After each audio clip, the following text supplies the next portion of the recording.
Lors du dernier conseil municipal, que vous avez présidé le 21 mai, j'ai diffusé à tous les membres présents un extrait audio contenant des propos racistes supposément tenus par un agent communal en service. À cette occasion, je vous avais demandé d'ouvrir une enquête administrative afin de faire la lumière sur cet incident. Cette démarche faisait écho à une demande similaire que nous avions formulée dans notre tribune publiée dans le journal municipal en mars, car les faits remonteraient à décembre 2023. Je ne reviendrai pas en détail sur votre réponse malhabile où vous vous êtes efforcé de nous expliquer de manière confuse qu'en tant que maire, vous ne pouviez intervenir directement car il fallait, selon vos dires, attendre la fin de l'enquête judiciaire. Ce qui est complètement faux en droit et démenti par vous-même puisque vous avez finalement diligenté une enquête administrative après mon intervention et c'est une bonne chose pour la commune. Vous avez pris la décision municipale numéro 2024-09-7681, publiée le 6 septembre, visant à désigner un avocat pour mener cette enquête administrative. En lisant cette décision, nous apprenons deux choses. D'une part, que cet agent a fait, je cite, l'objet de plusieurs signalements, et d'autre part, qu'elle est également, je cite, suspectée de détournement de fonds dans ses fonctions de régisseuse du centre social et dans la gestion de la subvention accordée par la ville au comité des œuvres sociales dont elle est présidente. Fin de citation. Ainsi, en plus d'instruire l'enquête sur des propos racistes, vous allez examiner des soupçons de détournement de fonds. Il est inconcevable que cet agent ait pu faire ce que semble lui reprocher votre décision, seul dans son coin, sans que cela ne se sache, à moins que cela ait été couvert. Qui a signalé quoi, à qui, quand et sous quelle forme? Des notes, des rapports, des procès-verbaux, des comptes rendus de réunion? De combien évaluez-vous la somme détournée? Car pour que la ville demande le renfort d'un avocat pour une suspicion de détournement de fonds, je suppose que la somme ne doit pas être négligeable. Comment votre administration a-t-elle pu faillir à ce point dans ses missions de contrôle et à quel niveau pour que la ville se retrouve dans une situation aussi grave?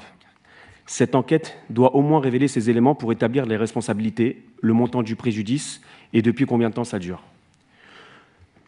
Ce que cela révèle, c'est que dans votre administration, il semble possible d'être potentiellement raciste et malhonnête sans que cela ne vous préoccupe tant que l'opposition ne le signale pas.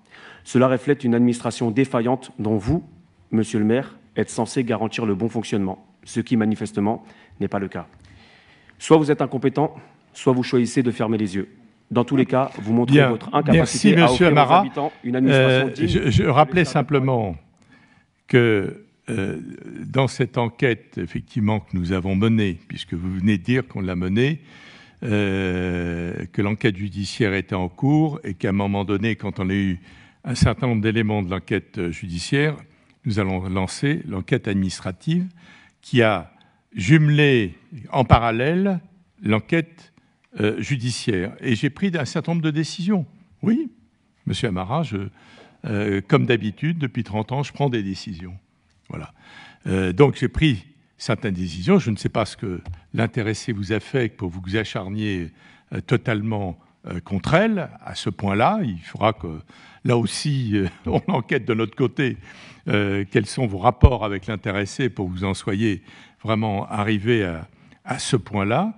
Mais rassurez-vous, monsieur Amara, à chaque fois qu'il se passe quelque chose d'anormal, etc., je suis là, effectivement, pour faire respecter la loi, pour faire respecter les règlements, etc. Donc, je vous demanderai, de respecter le règlement. Je sais que vous êtes insoumis à toute assimilation au règlement ou à la loi, mais pour une fois, essayez de respecter le règlement de notre conseil municipal. Le règlement de notre conseil, ça c'est une affaire, évidemment. Dès l'instant où elle est judiciarisée, je ne peux absolument pas répondre sur ce que vous demandez. Alors vous me dites d'un côté que j'ai bien fait, etc., et de l'autre, vous demandez des explications.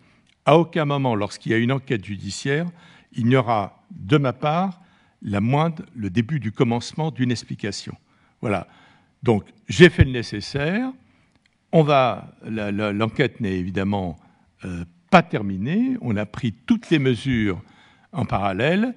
Et votre allusion à la compétence, je pense que vous devriez suivre d'autres formations, puisqu'on vous a donné l'occasion de poursuivre déjà des formations.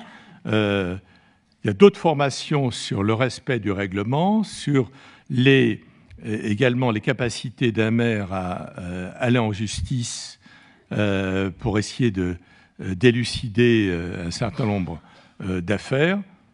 Tout est fait véritablement dans les règles, dans la loi, en respectant scrupuleusement la loi telle qu'elle a été écrite dans ce genre de cas. Voilà, monsieur Amara. S'il n'y a pas d'autres questions, donc... Non, elle n'est pas au PV, on est dans les décisions du maire. Oui, alors d'autres, sur un autre point. Puisque vous faites allusion à la loi, au règlement et au droit et aux formations, c'est plutôt moi qui ai envie de vous inciter, vous inviter à suivre des formations de droit, parce que souvent au conseil municipal... Monsieur Amara. Non, mais justement ça... Non, mais monsieur Amara. Bon, top. Voilà. Il y a des limites à ne pas dépasser. Vous l'avez dépassé, vous n'avez plus la parole. Voilà. Merci, monsieur Amara.